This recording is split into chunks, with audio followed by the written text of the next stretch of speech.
ధన్యవాదాలన్న. వేదిక మీద ఉన్నటువంటి బీసీ కుటుంబ సభ్యులందరికీ, ఇక్కడికి విచ్చేసినటువంటి మీడియా సోదరులందరికీ పేరు పేరున నమస్కారం తెలియజేస్తా ఉన్నా. ముందుగా కాంగ్రెస్ పార్టీ ఇచ్చినటువంటి షోకాజ్ నోటీసును మీకు ప్రదర్శించాలనుకుంటున్నాం. ఎందుకంటే ముట్టిందన్న విషయం తెలవాలి కాబట్టి షోకాజ్ నోటీసు అదే సస్పెన్షన్ ఆర్డర్. ఇది కాంగ్రెస్ పార్టీ మాకు ఇచ్చినటువంటి సస్పెన్షన్ ఆర్డర్. ఇది ఎక్కడ మిస్ కాకూడదని ఫ్రేమ్ కట్టించినాం, మళ్ళా నలగకూడదనే ఉద్దేశంతో. సో దీంతో ఈ ఫ్రేమ్ తోటే దీంతోటే బీసీలకు రాజ్యాధికారం ఎట్లా రావాలో చూపిస్తాం దీంతో. సో ఈ సస్పెన్షన్ ఆర్డర్ మాకు అందింది. ఇది పంపించేలా ప్రయత్నం చేసినటువంటి గౌరవ ముఖ్యమంత్రి రేవంత్ రెడ్డి గారికి మీరు చాలా రోజుల నుంచి ప్రయత్నం చేసిరు. పాపం సస్పెండ్ చేయాలి అనేటువంటి తపన. మొన్న కరీంనగర్ మీటింగ్ పోతుంటే కూడా కారు ఎక్కినాక కూడా మళ్ళీ మహేష్ కుమార్ గౌడ్ గారిని రిక్వెస్ట్ చేసి ఈ 1-2 డేస్లో చేయాలన్నా ఎట్లన్నా చేసి అని చెప్పి మీరు తాపత్రయపడుతున్నటువంటి విషయంలో నేను అర్థం చేసుకోగలుగుతా మీ బాధ. ఎందుకంటే మీ దగ్గర ఉండేటువంటి వ్యక్తులు సహజంగానే బానిసలుగా ఉండాలని మీ ఉద్దేశం కావచ్చు, అది సహజంగానే మీరు కోరుకుంటారు. కానీ తీన్మార్ మల్లన్న విషయంలో కోరుకోవడమే మీరు చేసిన పొరపాటు. ఇక్కడ సస్పెన్షన్ అనేది తీన్మార్ మల్లన్న కాంగ్రెస్ పార్టీకి సంబంధించినటువంటి దానిపైన నాకు ఏ ఇబ్బంది లేదు, అది నా వ్యక్తిగతమైనటువంటి అంశం. కానీ ఫస్ట్ ఆఫ్ ఆల్ మీడియా మిత్రులకు తెలియజేయాల్సింది ఏంటంటే దాని గురించి సందర్భం వచ్చినప్పుడల్లా మాట్లాడతా. కానీ ఇవాళ తెలంగాణ రాష్ట్రంలో 3 ఎమ్మెల్సీ స్థానాలకు ఎన్నికలు జరుగుతూ ఉన్నాయి. ఈ ఎమ్మెల్సీ ఎన్నికల్లో బీసీ అభ్యర్థులను మరింత ఉత్సాహపరిచే విధంగా ఓటింగ్లో పాల్గొన్నటువంటి బీసీ వాదులకు, సంఘాలకు, మేధావులకు, టీచర్లకు, పట్టభద్రులకు అందరికీ శిరస్సు వంచి నమస్కారం చేస్తా ఉన్నాం. మేమంతా మీరిచ్చినటువంటి బూస్టింగ్ ఇది మామూలు బూస్టింగ్ కాదు. మాకు రేపు భవిష్యత్ తరాల్లో అది ఖచ్చితంగా మంచి రూపంలో ముందుకు పోతుంది. ఇక చాలా రోజుల నుంచి చాలా మంది మీడియా మిత్రులు అడుగుతా ఉన్నారు, ఏమైంది మల్లన్న సస్పెన్షన్ ఆర్డర్ వచ్చింది, మీరు స్పందించరా, ఎప్పుడు స్పందిస్తారనేటువంటి మాట చాలా మంది మిత్రులు, మా సోదరులు కూడా చాలా మంది ఫోన్ చేసి అడగడం జరిగింది. క్లియర్గా స్పందించాలనే అనుకున్నా, అందరి సమక్షంలో స్పందించాలనుకున్నా. దానికోసమే ఇవాళ మీ అందరినీ ఇక్కడికి రమ్మని ఆహ్వానించడం జరిగింది. వచ్చి ఈ కార్యక్రమాన్ని కవర్ చేస్తున్నందుకు మరొకసారి ధన్యవాదాలు తెలియజేసుకుంటూనే, ఇక గౌరవ ముఖ్యమంత్రి రేవంత్ రెడ్డి గారు నన్ను కాంగ్రెస్ పార్టీ నుంచి బయటికి పంపించడం ద్వారా ఏదో జరిగిపోతుంది, ఇక బీసీ ఉద్యమం ఆగిపోతుంది, బీసీలు ఇంకెవరు మాట్లాడరు అనేటువంటి భ్రమలు మీకేమన్నా ఉంటే తొలగించుకోరు. అవి వెనకటి బీసీలం కాదు, మేమంతా ఆధునీకరించబడి ఆలోచన మెరుగుపరుచుకొని వచ్చిన మలిదశ బీసీ ఉద్యమకారులం మేమంతా, ఇప్పుడు పుట్టుకొచ్చిన వాళ్ళం. ఇవాళ అడిగిందేంది తీన్మార్ మల్లన్న అడిగింది కులగణన తప్పు. మీరు ఈ ప్రభుత్వం చేసినటువంటి కులగణన చిత్తు కాగితంతో సమానం, ఇది ఎందుకు పనికిరాదు, ఇది బీసీలను ప్రజలను మోసం చేస్తున్నటువంటి నివేదిక అని చెప్పి తగలబెట్టడం జరిగింది. నిజంగా తగలబెట్టడమే తప్పైతే, బీసీల మంచిని కోరి బీసీలకు న్యాయం జరగాలని కోరి తగలబెట్టడం తప్పైతే ఆ తప్పును ఇంకా 1000 సార్లు చేస్తా. కానీ ఇవాళ మీరే చెప్పిరు, భారతదేశానికే ఆదర్శవంతమైనటువంటి కులగణన మనం చేయబోతా ఉన్నాం, ఇది నా జన్మ సార్థకం అనేటువంటి డైలాగులు పెద్దగా కొట్టిరు. నేను కూడా చెప్పిన కులగణన చేసే క్రమంలో ముఖ్యమంత్రి గారికి నేను కూడా సూచన చేసిన 1931 తర్వాత అసలు మా తలకాయలను లెక్కించినోడు లేడు కులాల వారీగా. మీరే మంచి కార్యక్రమం చేపట్టిరు. మీరు చేపట్టే కార్యక్రమం దేశానికి ఆదర్శంగా ఉండాలి. రాహుల్ గాంధీ గారు తల ఎత్తుకొని మాట్లాడే విధంగా ఉండాలి. దీని ఒక పండుగ వాతావరణంలో చేయాలనేటువంటి మాట చెప్పడం జరిగింది. నిజంగా కులగణన సక్సెస్ చేయాలనేటువంటి ఆలోచన గనక రాష్ట్ర ప్రభుత్వానికి అందులో ఉన్న అగ్రవర్ణాలకు నిజంగా ఉంటే కులగణన ప్రారంభోత్సవమే వేడుకలాగా జరిగి ముఖ్యమంత్రి గారు ఆయన ఇంట్లో, మంత్రులు వాళ్ళ ఇళ్లలో, ఎమ్మెల్యేలు కాంగ్రెస్ పార్టీ నాయకులంతా ఎవరింట్లో వాళ్ళు మొదటి రోజు చేసుకొని సమాజానికి ఆదర్శంగా చూపించేటోళ్ళు. గతంలో 2014లో కేసీఆర్ గారు సర్వే చేసినప్పుడు దుబాయ్, బొంబాయి ఎక్కడున్నాడు గురుకొచ్చిండు. అంత పకడ్బందీ ప్రచారం చేసిరు. కానీ ఇవాళ తూతూ మంత్రంగా సమగ్ర కుటుంబ సర్వే అయిపోయే టైంకి, పీరియడ్ ఎండ్ ఏది మొన్న చేసిన సర్వే అయిపోయే టైంకి ముఖ్యమంత్రి గారు పిలుచుకొని ఏదో తూతూ మంత్రంగా ఇచ్చినట్టు చేసిండు. ముఖ్యమంత్రి గారికే గంత నిర్లక్ష్యం ఉన్న తర్వాత మంత్రులకు నిర్లక్ష్యం ఉండదా? కింద క్యాడర్కు నిర్లక్ష్యం ఉండదా? పోనీ చేసిండ్రేదో మీరే చెప్తిరి ఆదర్శవంతమైన సర్వే ఎప్పుడైతే 100% చేసి 100% లెక్కల్లో పక్కాగా ఎవరి వాటా ఏందో తేల్చి సర్వే బయటికి వస్తే అది ఆదర్శవంతమైంది అంటారు. మీరు చేసినటువంటి సర్వే ఆదర్శవంతమైన సర్వే కాదు. అది అగ్రవర్ణాలను ఎక్కువ చూపించి అనగారిన వర్గాలను తొక్కి పెట్టడానికి మీరు ఉపయోగించుకున్నటువంటి సర్వే. ఈ సర్వేను బీసీ సమాజం ఎట్టి పరిస్థితుల్లో యాక్సెప్ట్ చేయడానికి సిద్ధంగా లేదు. నేను సర్వే రిపోర్ట్ తప్పు అని కాలబెట్టిన తర్వాత అట్లా కాలబెట్టడం తప్పు అని చెప్పి షోకాజ్ నోటీస్ సస్పెన్షన్ చేసినావు. ఒకవేళ నాదే తప్పైతే నువ్వు మళ్ళీ సర్వే ఎందుకు చేసినావు? మరి తీన్మార్మల్లన చేసిందే తప్పైతే మళ్ళీ సర్వే చేయాల్సినటువంటి అవసరం ఎందుకు ఏర్పడ్డది? ఇక్కడ సర్వేలో కూడా క్లియర్గా ఫస్ట్ ఏం చెప్పినాం మనం, 3,54,000 ఇండ్లు ఇంకా సర్వే చేయలే, 16 లక్షల మందిని చేయాల్సి ఉంది అనేటువంటి మాట చెప్పినాం. వాళ్ళు ఎందుకు చేయలేదంటే అయిష్టంగా ఉన్నారు అనే మాట చెప్పినాం. అయిష్టంగా ఉన్నోని దగ్గరికి మళ్ళీ మన ఎమ్యూనరేటర్ని పంపన్నా, లేకపోతే అయిష్టంగా ఉన్నోడే మళ్ళీ మన దగ్గర రావన్నా? నేను ఒకటి అడగదలుచుకున్నా. ఇక్కడ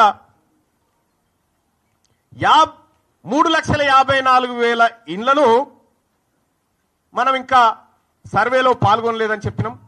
16 లక్షల మంది అని చెప్పినాం. ఈ 16 లక్షల మంది అన్న సంగతి మీకు ఎట్లా తెలిసింది? మీరు ఎట్లా కంక్లూజన్కి వచ్చారు దీని విషయంలో? ఇవాళ ముఖ్యమంత్రి గారే పదే తన ప్రెస్ మీట్లలో మాట్లాడుతూ దొరికిపోతా ఉంటే మళ్ళా పైపెచ్చు సమగ్ర కుటుంబ సర్వేకు అర్హత లేదు, అది ఎక్కడ కూడా గవర్నమెంట్ టేబుల్ మీద పెట్టలేదు, దాన్ని క్యాల్కులేట్ చేయకూడదు అని చెప్పి నేను కూడా అడుగుతా ఉన్నదే. 2011 సెన్సస్ అయితే మన యూపీఏ గవర్నమెంటే చేసింది కదా. 2011 సెన్సస్ ను యూపీఏ గవర్నమెంట్ చేసినప్పుడు తెలంగాణ జనాభా 3,53,00,000. అర్జున్ పైకిరా, 3,50,00,000 చిల్లర అని మనం చెప్పినాం. ఆ రోజు 83 లక్షల ఇండ్లున్నాయని చెప్పినాం. ఇలా ముఖ్యమంత్రి గారు చెప్పినటువంటి లెక్క 1,15,00,000 ఇండ్లున్నాయని చెప్పారు.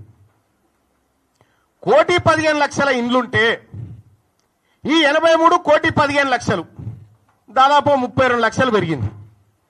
32 లక్షల మంది ఇండ్ల కొత్త ఇండ్లు వస్తే అందులోకి ఒక్కడా నిలడా? మరి 32 లక్షల ఇండ్లలోంచి ఒక్కొక్క మనిషిని లెక్క పెట్టినా కూడా తెలంగాణ జనాభా 3,90,00,000 కావాలి. కానీ ఎందుకు కాలే? ఇలా దీని కథ ఏంది, దీని వ్యవహారం ఏందంటే కేవలం ఈడబ్ల్యూఎస్ ను రక్షించుకోవడానికి వేసినటువంటి ఎత్తు మాత్రమే. సహజంగానే ముఖ్యమంత్రి గారు మనలాంటి వాళ్ళు పక్కన ఉండొద్దని కోరుకుంటాడు. ఎందుకు? తీన్మార్ మల్లన్న కాంగ్రెస్ పార్టీలో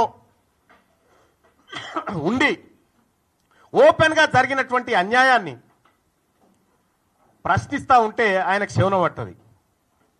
నేనే కదా ఈడబ్ల్యూఎస్ కోటా అన్యాయంగా 6.98% ఉన్నటువంటి వాళ్లకు 10% రిజర్వేషన్ ఇస్తురని నేనే 4 సార్లు రిప్రజెంటేషన్ ఇచ్చిన మీకు అది తెలియనట్టుగా మీరు యాక్టింగ్ చేసి మీరు ప్రవర్తించేటువంటి తీరు చాలా జుగుప్సాకరంగా ఉంటుంది.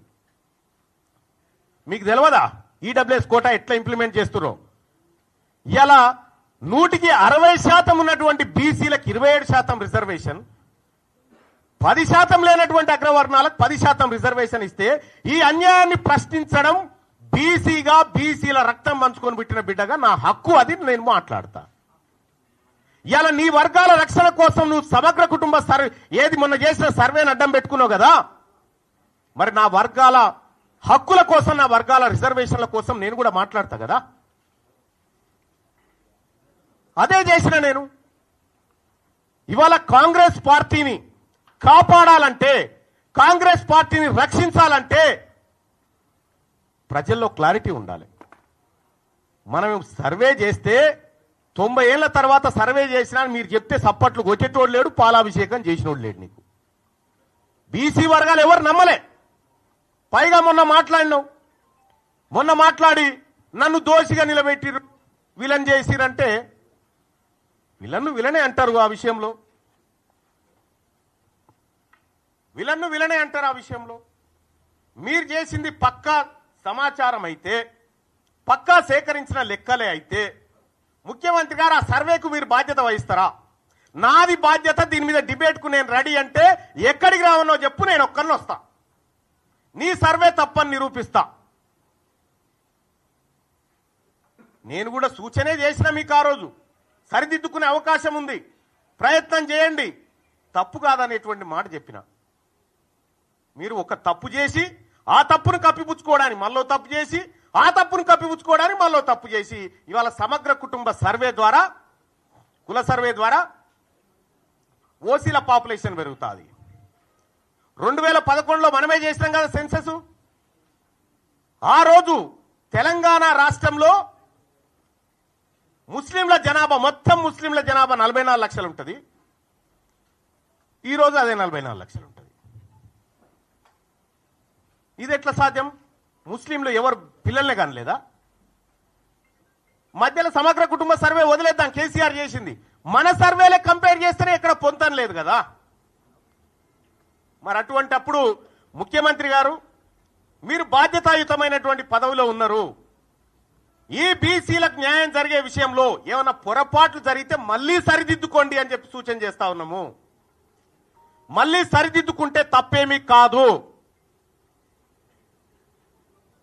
ఇవాళ తీన్మార్ మల్లన్న సర్వేని వ్యతిరేకించిందంటే నేను ఒకే ఒక్క కారణం అని చేరేటప్పుడు కూడా చెప్పినా, మా తలలను లెక్క పెడతా అంటుండు, క్యాస్ట్ సెన్సస్ చేస్తా ఉంటుండు, మాకు 42% రిజర్వేషన్ ఇస్తా అంటుండు రాహుల్ గాంధీ గారు అని చేరినాం.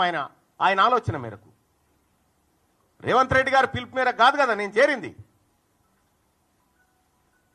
ఆయన ఆలోచన మేరకు చేరినాం. అదే నాయకుడు రాహుల్ గాంధీ గారు పార్లమెంట్ లో మొన్న మాట్లాడుకుంటూ, ఓ బీసీ నాయకులారా, బీసీ ఎంపీలారా, మీకు అన్యాయం జరుగుతుంటే మీరు మాట్లాడరా అని చెప్పిండు. మరి ఆయన చెప్పిందే నేను చేస్తా ఉన్నా, ఆయన చెప్పిందే నేను చేస్తా ఉన్నా. చేస్తున్నటువంటి సందర్భంలో బీసీ ఉద్యమం బలపడతా ఉంది, బీసీలందరిని ఐక్యం చేస్తా ఉన్నారు, దీన్ని ఎట్లయినా అణచివేయాలనేటువంటి ఒక కార్యక్రమం చేస్తా ఉన్నారు. ఈ చరిత్ర ఇటువంటి ఓళ్ళని కొన్ని వందల మందిని చూసింది ఈ గడ్డ, ఈ నేల. అందరం ఎంతకాలం భూమి మీద బతకడానికి రాలే. ఇవాళ మనం ఒక పని చేస్తే తరతరాలు గుర్తుండాలి. గా బీపీ మండల్ గారు చేసిన పని, గా జయశంకర్ సార్ చేసిన పని, వాళ్ళు చేసిన పని తరతరాలు గుర్తుంటది. ఇప్పుడు మీరు పని చేస్తే మీ మంత్రులకే మీ పేరు యాదకు వస్తలేదా? అందుకోసమే ముఖ్యమంత్రి గారు ఇది మిమ్మల్ని పరిపాలన చేయమని అప్పగించినటువంటి సందర్భంలో మీరు తీసుకున్న నిర్ణయం తప్పని చెప్పిన.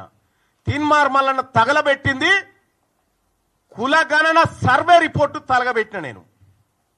ఇలా తీన్మార్మల్ని ఏం చేసిండో 2018లో 2011లో రాహుల్ గాంధీ గారు కూడా అదే చేశాడు. Manmohan Singh government UPA 2 government తీసుకొచ్చిన ఆర్డినెన్స్ చింపి చెత్తబుట్టలో బారేసిండు. ఇలా నేను చేసింది గదే.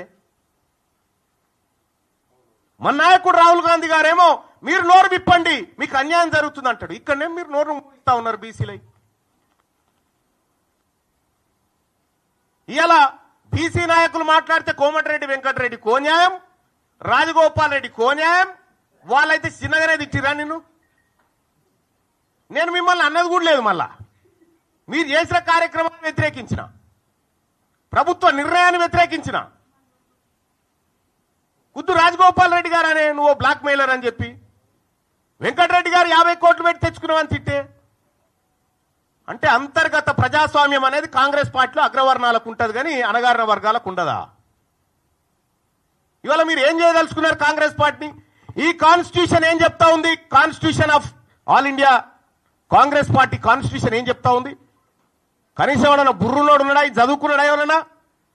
ఇందులో ప్రభుత్వ నిర్ణయాన్ని వ్యతిరేకిస్తే పార్టీ నిర్ణయాన్ని ధిక్కరించినట్టు అని ఎక్కడ ఉందా? చూపెట్టుర్రి.